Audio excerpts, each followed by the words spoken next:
Eh bien, 26 juin 2025, c'est ça. Il y a un certain nombre d'informations, ou un certain nombre d'éléments d'informations que nous avons sous la main, que j'ai voulu partager avec vous. Je suis en instance de voyage. J'ai un vol très tôt le matin. Qu'à cela ne tienne, j'ai tenu à partager ces éléments d'information avec vous.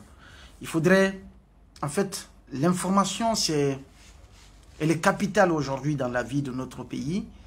Et à chaque fois qu'on a des éléments à se partager, nous allons vous les mettre à disposition. C'est essentiel pour que chacun se prépare mentalement face aux événements que le CNRD est en train d'orchestrer, d'organiser, face aux manipulations qui se passent, aux complots qui se préparent, que le CNRD est en train de préparer contre le peuple de Guinée, il faut le dire comme ça, pour asseoir durablement leur pouvoir dans le temps,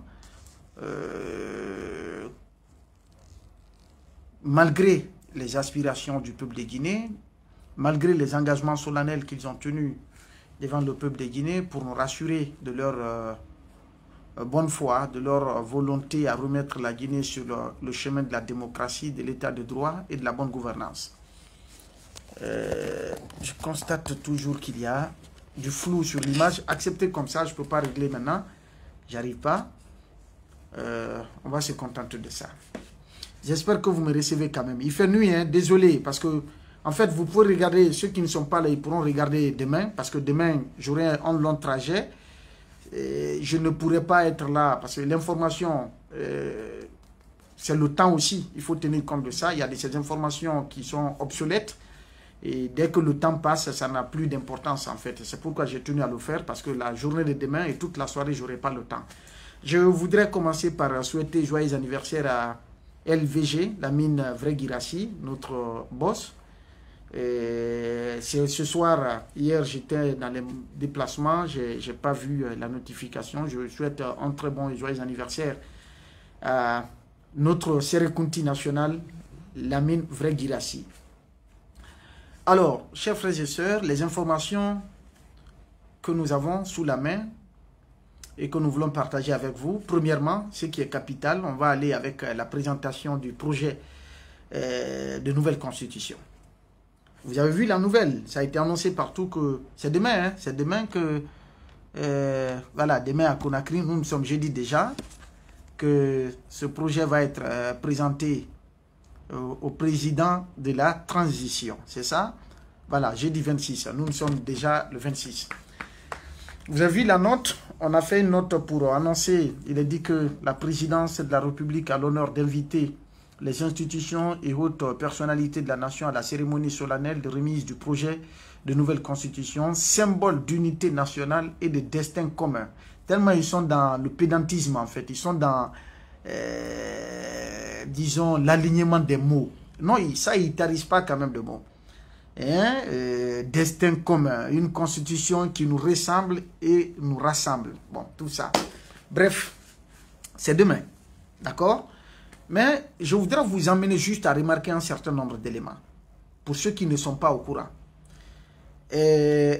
D'abord, je vous ai fait remarquer au début que la Guinée, c'est le seul pays au monde, en tout cas, à ma connaissance, où l'avant-projet, la vulgarisation de l'avant-projet, c'est-à-dire que l'avant-projet de nouvelle constitution a fait l'objet de vulgarisation, moyennant des milliards de francs guinéens, parce que j'ai appris que c'est plus de 60 milliards de francs guinéens qui auraient été décaissés pour la vulgarisation de l'avant-projet de nouvelle constitution. Une première, parce que c'est le projet de constitution qui est vulgarisé avant le référendum. Mais en Guinée, on a vulgarisé l'avant-projet de nouvelle constitution.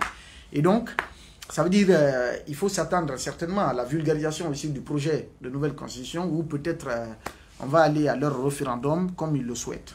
Ils vont aller plutôt à leur référendum pour entériner leur décision.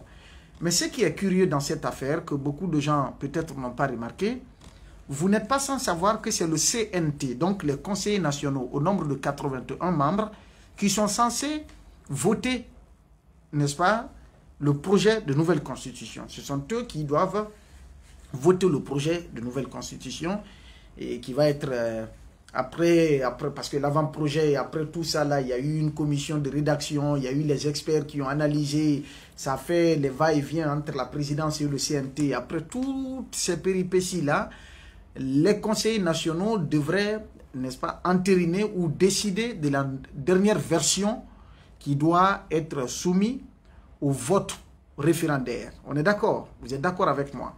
Mais comment se fait-il que, au moment où c'est le CNT, on dit que le projet de nouvelle constitution, ce sont les conseillers qui l'ont voté. Mais au même moment, c'est une note qu'on fait, c'est un communiqué du président du CNT. On dit, le président du Conseil national de la transition porte à la connaissance de l'ensemble des conseillers nationaux qu'une séance plénière est convoquée ce jeudi 26 juin 2025 à 10 heures précises à l'hémicycle du Palais du Peuple. Cette plénière sera exclusivement consacrée à la présentation du projet de nouvelle constitution aux conseillers nationaux en vue de sa transmission à son Excellence, Monsieur le Président. Bon, pour moi, c'est le président de la transition, pour eux, c'est le président de la République.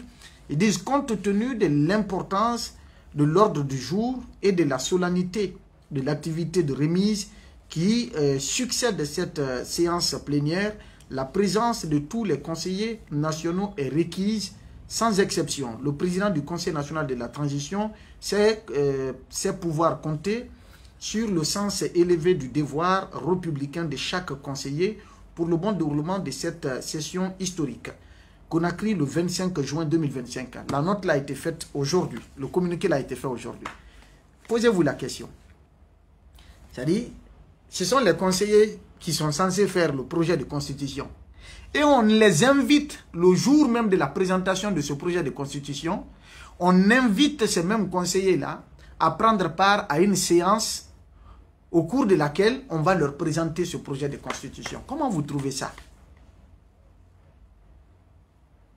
Comment vous trouvez? C'est-à-dire que les conseillers, on suppose qu'aujourd'hui, à date, au moment où on a parlé de l'annonce déjà, où on annonce déjà la présentation du projet de nouvelle constitution, c'est-à-dire que le projet va être présenté ou va être remis officiellement, solennellement au président de la transition, ça veut dire qu'on a fini de cuisiner le projet, c'est-à-dire on a mis tous les condiments, tout a été fait, toutes les réflexions ont été apportées, tout a été fait par les conseillers nationaux. Donc, ils ont joué leur partition. C'est la version finale qu'ils ont votée, qu'ils ont entérinée, qui doit être présentée au président de la transition.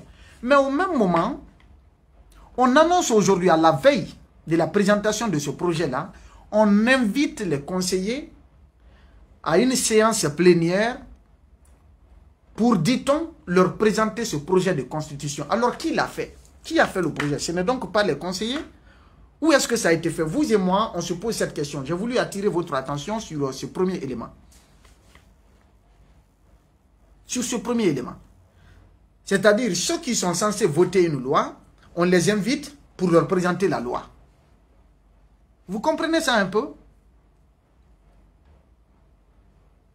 Le père de famille qui est censé inviter tout le monde au baptême de son enfant, que ce père de famille soit invité à venir assister au baptême de son enfant. C'est paradoxal quand même. Les conseillers, ce sont eux qui ont pour rôle, parce qu'il est dit, les missions du CNT, dans la charte de la transition, l'une des missions, ou la mission principale, la mission phare du CNT, c'est la rédaction d'un projet de constitution. Maintenant, les conseillers qui ont travaillé sur les textes là, qui ont fait le projet, l'avant-projet de nouvelle constitution, eh bien, on annonce la remise du projet final au président et on invite les conseillers que venez, on va vous présenter le projet de constitution. Qui l'a donc élaboré? Ça veut dire que ces conseillers n'ont pas été associés à la rédaction de ce projet de nouvelle constitution. Où est-ce que ça a été rédigé? Ça veut dire qu'ils ne sont pas au courant de tout le contenu, de tous les changements qui ont été apportés. Et puisque ça se fait à la dernière minute, c'est-à-dire, et ils vont passer, parce que la remise se fera à quelle heure? À la présidence, on va voir l'heure. Et de l'autre côté, ça dit, eux, ils vont commencer d'abord le matin au CNT, ils vont présenter ça. Ils ont dit à 15 h. Donc le CNT, ils vont présenter au conseil à 10 h, très tôt. Il n'y aura pas moyen de revenir sur le contenu. Il n'y aura pas moyen. On dira que ça a été adopté. Puisque c'est un système, en tout cas, qui est mis en place.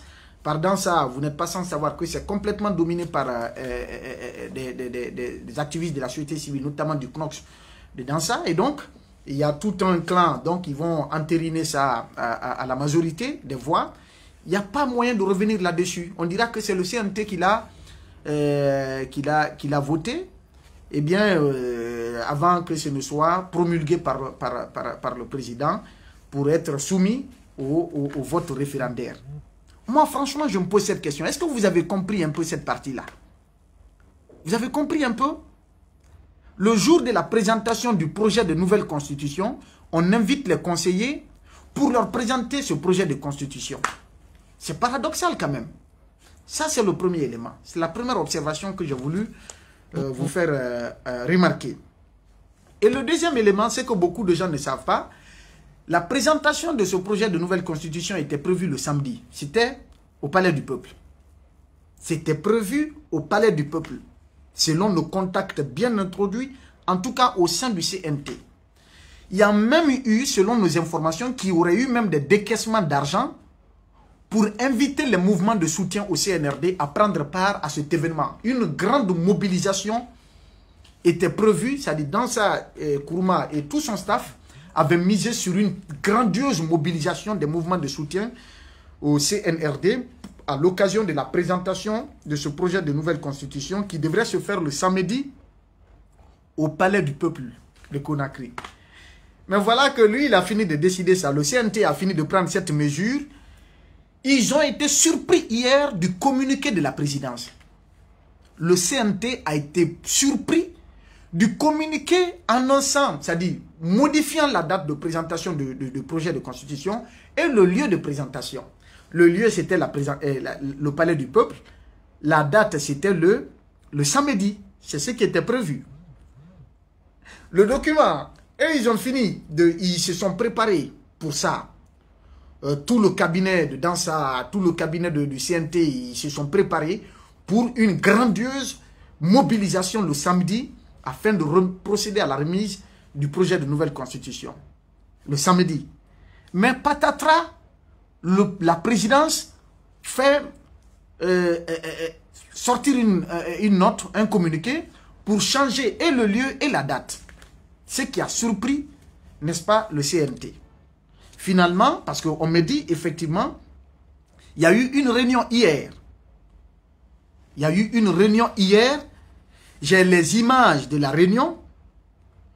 La réunion qui s'est tenue hier entre les cadres, c'est-à-dire les cadres du CNT, du cabinet donc du président du CNT, pour les préparatifs de la remise du projet de constitution le samedi. Il y a eu des courriers qui ont été adressés au président des mouvements de soutien. Je vais vous lire un courrier par exemple. C'est le secrétaire général du CNT qui écrit à la date d'aujourd'hui. Mais finalement, au président, c'est-à-dire il dit à monsieur le coordinateur général du collectif, un pour tous, tous pour un. C'est un mouvement de soutien au CNRD.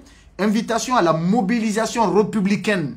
Tellement que, comme je vous le disais, ils savent faire dans le pédantisme, dans la composition des mots. Ils sont hyper doués dans, disons, dans ces manipulations, les jeux de mots, la manipulation lexicale. Ils savent le faire tellement. Ils disent objet, invitation à la mobilisation républicaine pour la célébration de la nouvelle constitution. Ça veut dire tellement que on dit pour la célébration de la nouvelle constitution. Où est la nouvelle constitution? C'est quand une constitution est adoptée qu'elle va être appelée nouvelle constitution. Mais voilà le courrier. Voilà le courrier. Que pour la célébration de la nouvelle constitution. Une constitution qui n'est pas encore soumise au référendum. Ça veut dire, eux, ils ont déjà entériné. Je ne sais pas si vous comprenez ça. Voyez, le courrier dit, Conseil national de la transition, secrétariat général. numéro 0210, tant, le secrétaire général à monsieur le coordinateur général du collectif Un pour tous, tous pour un. Objet, invitation à la mobilisation républicaine. Républicaine pour la célébration de la nouvelle constitution. Ils disent, monsieur le président, ça a été adressé au coordinateur tellement que la fourberie, pour que vous compreniez, Dieu, la Guinée. Le courrier est adressé au coordinateur, mais dans le corps maintenant ils disent monsieur le président. Au lieu de dire monsieur le coordinateur, ils ont mis maintenant monsieur le président. Au nom du président du Conseil national de la transition, j'ai l'honneur de vous adresser nos chaleureuses félicitations et nos sincères remerciements pour les actions constantes de soutien, d'accompagnement et de sensibilisation que vous avez conduites avec sagesse et discernement en faveur de la paix, de la cohésion sociale et de la stabilité pendant cette période de transition. Dans le prolongement de la remise solennelle du projet de nouvelle constitution, à son Excellence, Monsieur le Président de la République, une mobilisation citoyenne d'envergure est prévue ce samedi 28 juin 2025 à 11 h sur l'esplanade du Palais du Peuple pour célébrer dans l'unité cette constitution de l'avenir, fruit d'un engagement collectif au service de la nation. À cette occasion, vous êtes cordialement invités à prendre part personnellement à cette célébration et à encourager la mobilisation massive des membres de votre collectif afin de témoigner du soutien indéfectible du collectif Un pour tous, tous pour un, à l'esprit républicain et à l'unité nationale. Le CNT reste attaché à votre rôle fédérateur, porteur de valeurs et de mémoire, et vous rassure de sa considération la plus respectueuse. Veuillez agréer, monsieur le coordinateur général, c'est le président, ils ont mis là-haut, ils ont mis encore en bas, coordinateur général, l'expression de ma considération distinguée. Il se nomme le secrétaire général Aboubakar Kamara. Est-ce que vous comprenez un peu? En fait, je veux vraiment que vous me... Je veux voir dans les commentaires si vous comprenez réellement ce que je suis en train d'expliquer. Si vous comprenez ce deuxième élément-là, est-ce que vous comprenez ce que je veux dire exactement? Je veux voir dans les commentaires pour que nous puissions évoluer. Parce que je veux que nous soyons au même niveau d'information, que les gens comprennent. Je ne veux pas évoluer à la va-vite pour ne pas que l'information échappe. Mais je veux de la bonne compréhension de tout un chacun. Le projet devrait être présenté le samedi, selon le plan du CNT, de Dansa et son équipe, au Palais du Peuple, à l'esplanade du Palais du Peuple. Mais la présidence les a surpris en changeant le lieu et en changeant de date. Au lieu de samedi, la présidence a ramené ça à demain, donc à ce jeudi où nous sommes là. La présidence a ramené ça au jeudi. Et la présidence a ramené ça à la présidence et non au CNT. Alors que des informations au sein même du CNT nous font croire que des décaissements, que de l'argent aurait été débloqué pour assurer la mobilisation grandiose de l'ensemble des mouvements de soutien au CNRD. Cette mobilisation grandiose qui était prévue donc pour le samedi, et puisque la présidence a changé de date et de lieu, ils ont fait le courrier maintenant pour dire de venir que mobilisation républicaine pour la célébration de la nouvelle constitution. Ils n'ont même pas dit future constitution ou du projet de nouvelle constitution, mais ils ont dit pour la célébration de la nouvelle constitution, alors que la nouvelle constitution n'est pas encore votée. Mais eux, ils sont déjà à la fin du processus. Vous comprenez la manipulation? Vous comprenez la manipulation? Et qui sont ceux qui sont invités? Les mouvements de soutien. Et on leur demande de mobiliser leurs membres, de faire une mobilisation grandiose pour que ces images-là soient véhiculées, partagées partout pour dire que c'est une adhésion populaire au projet de nouvelle constitution. Et ce même projet de constitution, il doit être présenté à la fois demain aux conseillers qui étaient censés le voter, mais aussi au président de la transition. On est dans quel pays? Ça fait mal quand même. Ça fait très mal. Et puis également, un autre élément que je vais partager avec vous. Dans la lettre d'invitation de la présidence, il y a ce qu'on appelle, on a présenté les 3 facilitatrices du dialogue interguinéen. Vous n'avez pas vu la lettre de fin de mission des 3 facilitatrices à un moment donné? Vous avez vu ou pas?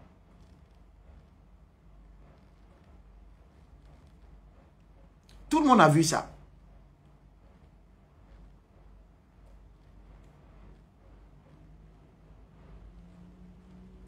Ou bien, je me trompe. Et puis de quel dialogue? Les facilitatrices sont invitées. Alors que les facilitatrices se sont retirées, c'était il y a plus d'1 an. Retrait des facilitatrices de la gestion des tâches du cadre de dialogue. En Guinée, il y a un article. La conduite du cadre de dialogue va désormais revenir au ministère de l'administration du territoire et de la décentralisation. Les 3 facilitatrices qui conduisaient jusque-là les travaux depuis sa mise en place ont annoncé jeudi 8 janvier 2024 au Premier ministre leur retrait de la gestion quotidienne des tâches du cadre de dialogue inclusif. Ce retrait est diversement apprécié, notamment au sein de la classe politique, dont de temps en temps. Eh bien, mais dans leur, ça c'est un article que je suis en train de lire sur Africa 24 TV, mais un extrait de la note des facilitatrices. Nous avons demandé, nous facilitatrices, que nous soyons déchargés à compter de maintenant des tâches quotidiennes de gestion du cadre de dialogue. Naturellement, cela a été difficile à accepter, mais c'est une étape importante naturellement que nous allons gérer ensemble. Makale Kamara, facilitatrice du cadre de dialogue inclusif. Et dans la même note, elles ont écrit: les facilitatrices n'ont pas apporté grand-chose à ce qu'ils ont appelé dialogue. Dès le départ, ça c'est la réaction d'un politique, ça c'était même Joachim Baba Milimono, qui est aujourd'hui avec le CNRD. Il dit que les facilitatrices n'ont pas apporté grand-chose à ce qu'ils ont appelé dialogue. Dès le départ, nous avons estimé qu'il n'était pas utile pour nous de prendre part à ce semblant de dialogue parce qu'il n'en a jamais été un. Ce n'était qu'un séminaire de validation des 10 points de l'accord dynamique obtenu entre le CNRD et la CEDEAO. D'accord? Les facilitatrices se sont retirées du cadre de dialogue en janvier 2024. Donc, ça veut dire leur mission a pris fin. Et dans la lettre d'invitation, je vois encore que les facilitatrices du cadre du dialogue interguinéen, il y a quel dialogue en Guinée? Depuis combien de temps? Il y a quel dialogue entre qui et qui? Et ça se tient où? Par qui? Comment? Quelles sont les résolutions? Qu'est-ce qui a été décidé au cours de ce dialogue-là? Et la Guinée. Vous comprenez un peu? Les facilitatrices ont mis fin à leur mission en janvier 2024. Donc, il n'y a plus de facilitatrices. Mais voilà, on vient les inviter, on vient adresser, on vient mettre dans ça, tout ça pour faire croire à l'opinion internationale que l'ensemble, n'est-ce pas, des organisations socio-professionnelles, l'ensemble des couches sociales sont associées, n'est-ce pas, à cette manipulation, à cette fourberie que les autorités de la transition sont en train d'entretenir dans le pays. Or, on dit chez nous que tout ce qu'un œil voit, il y a un autre œil qui observe cela. Tout ce qu'un œil voit, il y a un autre œil qui observe ça. Les facilitatrices qui ont rendu démission depuis le mois de janvier 2024. Vous comprenez un peu? Vous comprenez un peu la situation? Ça, c'est le 3e élément que j'ai voulu vous mettre à disposition. J'ai voulu partager tous ces éléments-là avec vous. Eh bien, mobilisation républicaine pour fêter la nouvelle constitution. Et cela se fait avec le mouvement de soutien au CNRD. Et après, on dira que c'est une constitution du peuple de Guinée. Une constitution qui nous ressemble et qui nous rassemble. Maintenant, où est le rassemblement dans ça? Où est le rassemblement? Constitution du peuple ou constitution du CNRD? C'est une constitution du CNRD. Celui d'Alpha Condé, d'ailleurs, vaut mieux que ce qui est en train d'être cette mascarade qui se prépare maintenant là. Et d'ailleurs, une constitution qui légalise désormais le mandat à vie, alors que c'est le 3e mandat qui a été critiqué. Et le temps. Alpha Condé a été vilipendé, il a été traité de dictateur, de criminel, de tout et de rien à cause du 3e mandat, par les mêmes gens-là, ceux-là. Et ce sont eux qui veulent aujourd'hui imposer une constitution qui légalise un mandat à vie, c'est-à-dire une monarchie, si on peut se le permettre. Ça veut dire que ce n'est la question d'alternance démocratique n'est plus à l'ordre du jour en Guinée. Un mandat de 7 ans renouvelable à l'infini. Le CNRD est en train de dérouler son plan sous le regard indifférent du peuple de Guinée ou impuissant du peuple de Guinée. Les acteurs politiques qui avaient des dents de scie hier contre le régime d'Alpha ont fini par fermer, verrouiller, cadenasser complètement leur bouche pour observer les dérives s'opérer, pour observer la violation des principes démocratiques, pour observer l'autoritarisme s'installer, pour observer la dictature s'enraciner. Personne ne parle. Même les opérateurs économiques qui avaient à chaque occasion, qui se faisaient voir, dont les shérifs Abdallah et autres, qui étaient prompts à cogner Alpha Condé dans tous les sens. Ils sont où aujourd'hui? Tout le monde l'a fermé. Après, on dit tout le monde dit qu'on est démocrate. Nous voulons de l'état de droit. Nous voulons de la justice. Nous voulons de ceci, de cela. Le mal se passe aujourd'hui. Nul n'ose dénoncer, nul n'ose parler. Par peur, par cupidité et par malhonnêteté. Où allons-nous dans ça? Ça, c'est l'autre élément que j'ai voulu vous mettre à disposition. On ne va pas durer. J'ai énormément de choses, mais comme je vous l'ai dit, je n'ai que quelques heures de sommeil là. Il ne faut pas que je rate mon vol demain, comment dirais-je, au petit matin. Il y a cette autre information. Ça va vous dépasser encore. Dans le discours de l'an, je crois, du président de la transition en 2023 ou 2022, je vais rechercher ça, il a annoncé le recrutement de 20 000 nouveaux fonctionnaires. Vous êtes d'accord avec moi? 20 000 nouveaux fonctionnaires. Le président de la transition a annoncé le recrutement de 20 000 nouveaux fonctionnaires. Mais en lieu et place de 20 000 nouveaux fonctionnaires, c'est 8 000 fonctionnaires qui ont été recrutés. Attendez.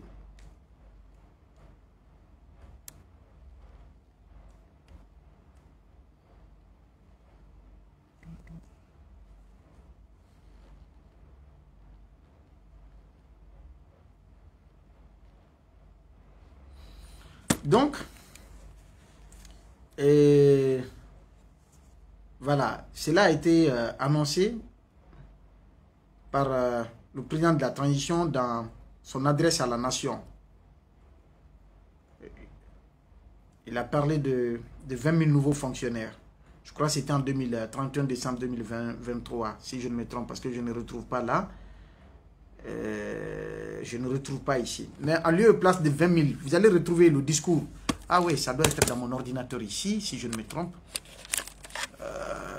Mais bon, il ne faut pas que ça nous retarde. C'est ce qui avait été annoncé, 20 000 nouveaux fonctionnaires, que ceux-ci allaient être recrutés à la fonction, comment dirais-je, sous la transition. D'accord? Mais en lieu et place de 20 000, c'est 8 000 qui ont été recrutés, 8 000 et quelques. Je vais vous donner des choses que vous allez comprendre. On va revenir sur tout ça parce que j'ai un autre dossier concernant les recrutements frauduleux à la fonction publique. Attendez, je vais parcourir le truc.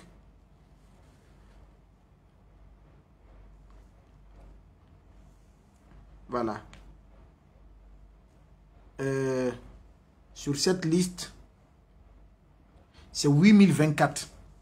Donc, ils ont recruté 8024 fonctionnaires. Et là, c'était le 6 décembre 2024. D'accord? Le 6 décembre 2024. Mais vous savez qu'est-ce qui s'est passé?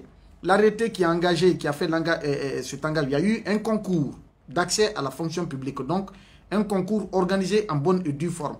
Mais est-ce que vous savez que parmi ces gens-là également, il y en a qui ont été retenus, qui ont été engagés, qui ne sont pas passés, c'est-à-dire sur la liste de 8000 et quelques, il y en a qui sont sur la liste qui ne sont pas passés par le concours. Mais au-delà de ça, voilà un autre arrêté d'engagement à la fonction publique. À part le concours de recrutement de 8000 fonctionnaires, qui a entendu parler d'un autre concours d'engagement à la fonction publique? Est-ce qu'il y en a eu en Guinée? Parce que l'autre, c'était en décembre, tout près là, décembre 2024. Il n'y a pas eu un autre concours. Mais voilà un autre arrêté. Arrêté à 2025-356, ministère de, comment dirais, du Travail et de la fonction publique, SCG, tant. Arrêté portant engagement de 169 fonctionnaires. 169 fonctionnaires. Sans concours, il n'y a pas eu de concours. Ces gens-là ont été enlevés où? Article 1er, arrête. Les 169 personnes désignées ci-après sont engagées dans les effectifs de la fonction publique, de divers cadres uniques et corps, en qualité de fonctionnaires stagiaires et mises à la disposition des différents départements ministériels conformément au tableau ci-dessous. Je vais vous faire la lecture de certaines parties. Des hiérarchies B qui sont même engagées à la présidence au compte de la DCI. Je ne veux pas dire le nom, il y a la douane, il y a des enseignants, il y a des médecins, il y a des ingénieurs, etc., infirmiers d'État, professeurs, je vois tout ça ici. Et hiérarchie A, hiérarchie B, tant. On va aller, on va continuer, vous allez comprendre. Sur cette liste-là, je vois ici DCI. Il y a plusieurs engagements au compte de la DCI. D'abord, il y a la hiérarchie A1, il y a A2, il y a des professeurs, il y a des journalistes, ingénieurs des mines engagés à la DCI. Est-ce que vous comprenez? Quelqu'un qui est ingénieur des mines, il est engagé à la DCI. Administrateur civil, professeur, engagé à la DCI, à la direction de la communication de la présidence et de l'information de la présidence. Il y a des ingénieurs informaticiens, ingénieurs télécom, ingénieurs des mines qui font partie. Encore, on va venir sur... toujours sur la liste de la DCI, il y a hiérarchie B. Donc, c'est des gens qui n'ont pas fait l'université. Hiérarchie B2 d'ailleurs, B2. Je vois devant leur profil CS, FC, je ne sais pas c'est quoi. Centre de quoi, je ne sais pas. Hiérarchie B2, engagé à la DCI, présidence de la République. Ils sont ici, il y en a plein. Vous comprenez un peu? Protocole de la présidence, il y a encore tout ça, protocole de la présidence. Combien de personnes? Le service protocole de la présidence a besoin de combien de personnes? Mais je vois combien de noms ici, protocole de la présidence. 1, 2, 3, 4, 5, 6, 7, 8, 9, 10, 11, 12, 13, 14, 15, 16, 17, 18, 19, 20, 21, 22, 23. 23.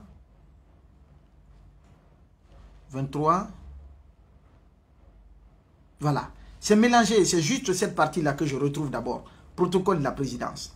Et encore, ça continue. DCI, les autres ministères, etc. Ça continue. Mais qui a été informé d'un concours de recrutement de 169 fonctionnaires? Ça, c'est exceptionnel. Et ce sont eux qui disent qu'il faut lutter contre la corruption, il faut lutter contre la fraude, il faut respecter les lois. Et la loi en vigueur dit qu'aucun individu, aucun citoyen guinéen ne doit accéder à la fonction publique sans passer par un concours. Aucun recrutement. En tout cas, il faut passer par un concours. C'est pourquoi il y a une direction des concours et examens à la fonction publique. L'arrêté là a été signé le 22 avril 2025. 22 avril 2025. Hiérarchie A, hiérarchie B, B1, B2, etc. De la présidence aux autres départements ministériels. Tous les départements ministériels sont concernés. 169 fonctionnaires. Engagés donc frauduleusement. Contrairement aux lois de la République à la fonction publique. Alors que les 8000 qui ont été recrutés, les 8024, stagiaires, fonctionnaires stagiaires sont encore là. D'ailleurs, ça va au-delà des besoins même qui étaient exprimés selon les informations qui auraient été exprimées par le département. Mais on a fait tout ça pour essayer d'amadouer la conscience des Guinéens. On va quitter là. Il y a une autre information, je vais terminer sur ça, à la Banque centrale de la République de Guinée. Vous savez, les syndicats ont déclenché une grève et très rapidement, ils ont essayé de négocier avec eux. La grève a été suspendue. Parce que tout simplement, les primes, c'est-à-dire que l'engagement qui a été pris, les primes qui avaient été suspendues par le gouverneur, l'actuel gouverneur Karamo Kaba, ces primes-là, ils ont pris l'engagement de les rétablir. Ils ont rétabli les primes et ils ont fait un rappel avec justement des orientations de la présidence qu'il faut procéder à cela au plus vite. Ils ont fait un rappel sur les mois passés, les mois antérieurs. Donc, de 2023 jusqu'à maintenant, ils ont fait un rappel dans le paiement des primes. Mais au-delà, les autres points de revendication des syndicalistes, jusque-là, n'ont pas été pris en compte. Avec surprise, il y a un projet, ils ont une cité, la Banque centrale a une cité à Kétaya. Les travailleurs, les fonctionnaires de la Banque centrale payent de l'argent. Il y a des montants qui sont fixés pour, disons, s'acheter quand même des appartements ou des maisons dans cette cité à Kétaya, la cité BCRG à Kétaya. Il y en a qui ont payé de l'argent depuis des années, depuis avant le coup d'État. Mais voilà ce qui a été décidé par le gouverneur. Il a fait une note hier, le 24 juin. Il dit dans la note, note circulaire portant attribution des logements disponibles à la cité BCRG de Kétaya. Il est porté à la connaissance de l'ensemble du personnel de la banque centrale, de la banque, qu'à la suite des travaux d'extension des désistements et des retraits aux anciens acquéreurs non en règle, 31 logements sont à ce jour disponibles à la cité BCRG de Kétaya. Pour conférer toute la transparence et la neutralité au processus d'attribution de ces logements, il est prévu un tirage au sort. Tirage au sort. Le mardi 2 juillet 2025, à partir de 10h00 dans la salle du conseil d'administration sous la présidence d'un huissier de justice. Les logements disponibles sont répartis comme suit. Donc, je ne vais pas rentrer dans tous ces détails-là. Les types de logements et les prix, 628 millions, tous ces détails-là, ce n'est pas important. Maintenant, il dit, les personnes intéressées devront être prêtes à payer au moins 20% d'acompte et de s'assurer que le reliquat peut être étalé sur le temps de service qui leur reste à la banque en tenant compte de la quotité accessible, n'est-ce pas? Je ne sais pas si c'est quantité accessible de leur salaire, 30%. Les candidatures uniquement réservées aux agents et cadres n'ayant pas encore eu de logement à la cité BCRG de Kétaya sont reçues par la directrice adjointe des ressources humaines du mardi 24 au lundi 30 juin 2025 à 14h00. Pour l'acquisition d'un logement, les candidats ont la possibilité de postuler pour 2 types de logements au maximum. Le directeur général de l'administration tant, donc ça c'est la formule protocolaire. Mais voilà ce que dit le bureau syndical de la BCRG. C'est-à-dire, on fait un tirage au sort, vous payez de l'argent, vous vous êtes inscrit depuis des années pour avoir des logements là-bas. Aujourd'hui, on dit non, au lieu qu'on tienne compte selon les inscriptions, c'est-à-dire les premiers à s'inscrire, au fur et à mesure que les gens se sont fait inscrire sur cette liste-là, au lieu que ce soit fait ainsi, que non, qui vont procéder à un tirage au sort. On fait un tirage au sort. Si toi-même tu as payé l'argent hier, l'autre a payé son argent depuis des années. Si c'est toi qui gagnes, c'est toi qui vas être logé. Alors qu'il y en a qui ont payé de l'argent depuis des années antérieures. Maintenant, le mouvement syndical de la BCRG s'apprête à réactiver son mot d'ordre de grève. Voici le message qui est passé. La délégation syndicale de la Banque centrale de la République de Guinée a été surprise de constater par notre circulaire du 26 juin 2025 portant attribution des logements disponibles à la cité BCRG de Kétaya que le cabinet compte procéder par tirage au sort pour attribuer ces logements. Nous tenons à vous informer que cette initiative n'a fait l'objet d'aucune concertation préalable avec le syndicat, alors même qu'un accord de principe avait été obtenu définissant les critères d'attribution objectifs et transparents fondés sur l'ordre chronologique de souscription. Vous avez compris? fondée sur l'ordre chronologique de souscription. Le syndicat marque son désaccord face à cette démarche unilatérale qui pourrait remettre en cause l'esprit de dialogue social que nous avons toujours privilégié avec le cabinet.